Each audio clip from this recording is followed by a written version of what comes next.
የቢቢሲ የእግር ኳስ ተንታኞች ስለ አርሰናልና ስለ በርንሌ ጨዋታ ምን አሉ? አርሰናል የሞት ሽረት የሚያደርግበት በሜዳው ፍላይ ኤምሬትስ ከበርንሌ ጋር የሚያገናኘው ጨዋታ ከፍተኛ ትኩረት አግኝቷል። አርሰናል በዚህ የውድድር ዘመን ዋንጫውን ለማንሳት እንደዚሁም የበላይ ሆኖ ለመዝለቅም በቻምፒየንስ ሊግም የበላይ ለመሆን እያንዳንዱ ጨዋታ ለሱ እንደ ፍጻሜ ያህል ይቆጠራል ይላል ሱተን። በኤምሬትስ ስታዲየም በደጋፊ ፊት የሚጫወተው አርሰናል ጨዋታውን ከመጀመሪያው ፊሽካ ጀምሮ ተጭኖ ለመጫወትና ቀድሞ ግብ ለማስቆጠር እንደሚሞክር ጥርጥር የለውም ይላል።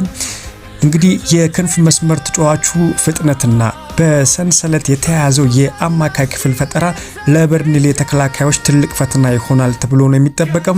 አርሰናል በአብዛኛው ተጭኖ የሚጫወትበት ጊዜም በሚነጠቁ ኳሶች ምክንያትም ለፈጣን የመልሶ ማጥቃት ወይም ካውንተር አታክ የመጋለጥ እድል እንዳለው በባለፉት ጨዋታዎች መመልከት ይችላል ሲሉ እንግዲህ የእግር ኳስ ተንታኙ የሚናገረው።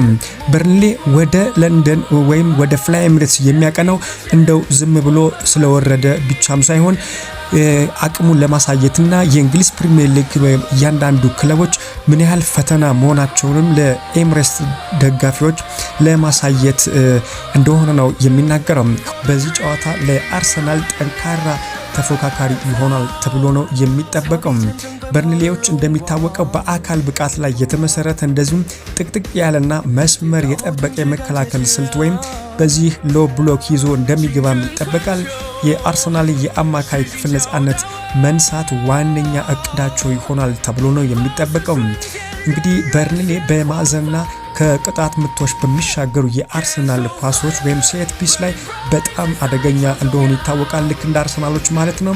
የአርሰናል ተከላካዮች በትኩረት መከላከል የሚኖርባቸውም ለዚህ ነው ሲልም ሱተን ይናገራል።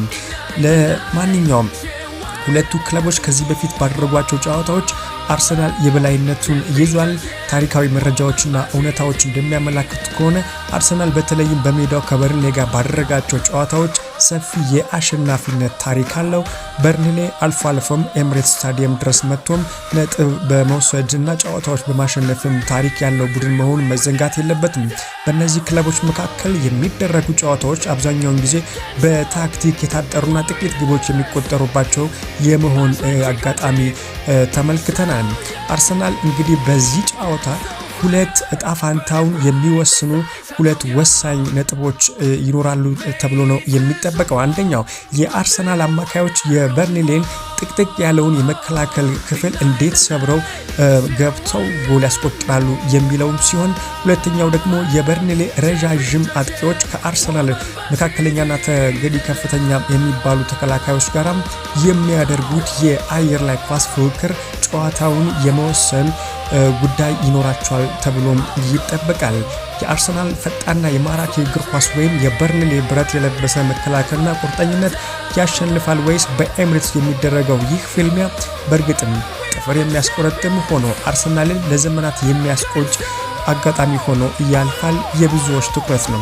እንደ ክሪስ ሱተን ግምት ከሆነ ይህ ለአርሰናል የሞት ሽረት ትግል ስለሆነ አርሴናል በሜዳው እንደመጫወቱም የዋንጫውን ፉክክር የሚወስን ጨዋታ በመሆኑ አርሰናል ይህንን ጨዋታ አሸንፎ ይወጣል ሲል ነው ክሪስ ሱተን ግምቱን ያስቀመጠው። አድማጮች እናንተስ ይህንን ጨዋታ ማን ያሸንፋል ትላላችሁ? ግምታችሁን አስቀምጡልን።